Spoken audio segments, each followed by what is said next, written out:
I would truly like for you all to pause the video and take time out to read the disclaimer for this upcoming video. Thank you all so much. Yeah, I hope everyone is doing well on today, tonight, wherever you may be, or whatever. So today we're gonna be watching part 37 of Who the F Did I Marry. So without further ado, let's jump right into it, you guys. Get everything set up, and let's get it.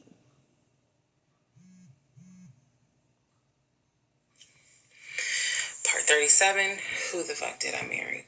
So, at this point in time, I have filed for divorce. Okay. I paid for the filing fee. I'm representing myself pro se, and it should be an uncontested divorce. During this time, Legion had driven to Philly, lied to his family, and said I had cheated on him. Yeah. That he caught me, and that the guy I cheated on him with was a law enforcement officer who used his gun to threaten him to get out of the house. None of that was true. At some point while he was in Philly, he ran out of options in terms of where he could stay. Family members did not want him to stay with them. Can you blame him? Apparently, a lot of bridges were burned, according to the female cousin I had Can't even talked to on the blame phone. him. So he left Philly and went to Augusta. Yes, what you were hearing is correct. He drove from Georgia to Philly, stayed in Philly for about 3-4 days. Okay. Left Philly, drove back to Georgia, went to Augusta. Oh. Keep in mind, if you have lost your notes at this point, he was raised in Philly and did high school in Augusta before he went to California. It never existed. So he has family in Augusta. So at this point, he's on his way to Augusta to stay with a new set of people. The reason why this is important is because what I have is a divorce settlement agreement. That divorce settlement agreement has to be signed by the two of us, where we are basically telling the court, look, this is what he's keeping, this is what I'm keeping. I need his signature. Let me guess, you don't want that. You won't comply. I need his signature because I wanted a very quick and painless divorce. Get you. As much as it could be. So by this time, this is now around June 25th. So around June 25th, he's now in Augusta. He had left the house June 17th. So between June 17th and June 24th is the trip to Philly, then leaving Philly, coming to Augusta. Okay. My aunt and my little cousin get in the car with me, and I drive to Augusta with a rag on my head, some sweatpants, and a tank top because it's July. So that's right. But we ride to Augusta. I had spoken to him. I had said, I just need you to sign this piece of paper. That's it. That's all. Like, I'll get to it when I get to it. No.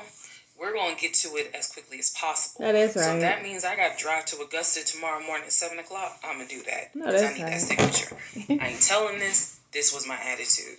Sure enough, went ahead, drove down there. I met him at the UPS store in Augusta. It's in the same Kroger shopping center. They had a notary there because I needed the papers to be notarized. So he pulls up. It's only been a week since I last saw him. It has been months since my aunt saw him. Okay. She had no idea of the condition that he was in. Again, I'm telling y'all, when I met him, when he met my family, he was like a size 3X. Okay. In just a short span of time. Let me guess, you lost some more weight. He easily could have been in an extra large, maybe even a large, but was wearing 3X clothes. He lost some weight. So he has told me this whole time. He didn't know I had spoken to his family.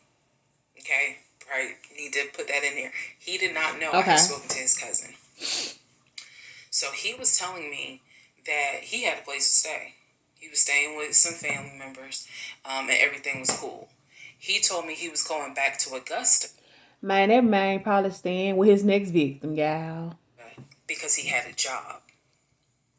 That's what he told me. The family member, the cousin, told me, oh no, it's not that he had a job. We kicked his ass out. because he's still lying, and we don't want anything to do with him. So when I saw him get out the car, I also wonder, like, was he still limping and stuff? Because y'all recall, like, he wasn't even going to work and stuff. Because y'all know he had, like, the knee injury or whatever.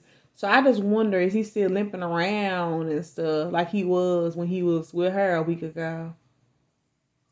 I immediately knew, you probably have not washed in 3 days. Oh, snap. I'm not overreacting. His nails had not been cut, so his nails were a bit long. He smelled like the Chattahoochee dump on a hot summer Georgia day. That bad? He stunk so bad. That bad. He letting himself go. And for a moment, I did not recognize the man that I was legally married to. Okay, so like since she had mentioned that about him not bathing and stuff, y'all recall when he was saying that he couldn't go to the restroom, so he was peeing inside of Powerade bottles. So I'm wondering, did he even bathe then though?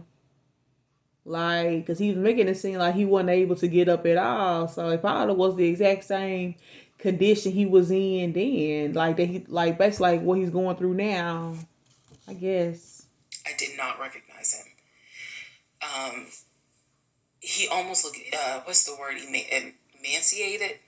If I may be mispronouncing it, but the way someone looks when they have lost so much weight and it's almost like your skin and bones. He looked homeless. He smelled homeless. Oh my. And my heart just kind of broke. It kind of did. I get I'll be honest. It be like that when you got a heart. It did not break enough for me to not get that signature though. I guess. So when he walked into the UPS store, you clearly could see that some of the people were like, let me get away from him. Me, I just was like, okay, so I just need you to sign right here, and I just need you to sign right there. Okay, and then a woman named Lauren came over and notarized the papers, and then we were done. Okay. Because he signed a divorce agreement. He didn't even read it. Surprised he did it so easy, yeah. He didn't even read it. Reason why I'm pointing that out is because he didn't read the part where what's left in the house now belongs to me. Where he took, technically, he should have read it what then. He was going to take. Everything else in that home belongs to me. Remember, I told y'all he had left all his even his watches. Stuff, Jordans, he had left all his WWE Championship belts, his Jordans, a lot of his clothes, his Cole Haans. He had left all that stuff. He never even read the divorce agreement. So that's on him. He signed it. I signed it. Lauren notarized it. We leave the store, and I said, "Have you eaten?" He was like, "Yeah, I ate. It's just, my knee." So again, he's talking about the knee, but if you saw him, you would know there's way more to it than the knee. It seemed like it, how she's describing it. So I said to him, "Look, since you met me here, let me give you some money so you can get you some chicken nuggets." I'm streaming. Yeah, that's what I said. You can get you some chicken nuggets. I'm streaming, yeah. So I believe I gave him like $5 or $6. Go get you some chicken. I think I Zelled it to him, actually. Just go get you some food. Then because where he parked was not far. It was like, okay, I'm parked here. He's parked not in front chicken of me nuggets. in the other row. So there's that aisle that you can drive down. So I walked him to the car. And I saw the condition of the inside of the car. And that's when I knew he's been living in his car. Yeah. So he even lied about that. He's been living in his car. So clearly, I no longer had a question of, so where's this offshore account? Where's the U.S. Bank savings account? It don't exist. We know that. Where's the checking account? If that was the case, he wouldn't be up in that car. Didn't have that question anymore. Because if you had money, you wouldn't be living in your car. Definitely. You would not be in the same clothes that you were in when you left my house on June 17th. Dang. And this is now June 25th. So he was like, I'm going to be all right. I'm about to start a new job. I'm going to be cool. I got a family member I can stay with. It don't seem like it. Everything's going to be okay. I said, I will let you know when the divorce is granted. I said, I will send you a copy of the divorce decree. And he was like, okay. He said, well, how long you think that's going to take? I said, I'm not sure. I thought I had to wait 30 days before I could file the divorce agreement settlement form, and then the judge would grant it in 30 days. So basically, this is like June 25th. I'm looking at the end of August that it would take for the divorce to be granted, assuming there were no hiccups, assuming he didn't decide he was going to pull a fast one. So I told him, I was like, I'm going to file this, and then once we get the divorce decree, I'll send you a copy. He said, okay. He got in his car. I got in my car. I drove all the way back home, and he went to wherever he went. Next part is the next series of lies that I was faced with. Oh, snap. So she's going to be discovering some more of his lies, y'all. But comment down below and let me know how you all feel about this series. And I'll catch you all on the next video. Take care.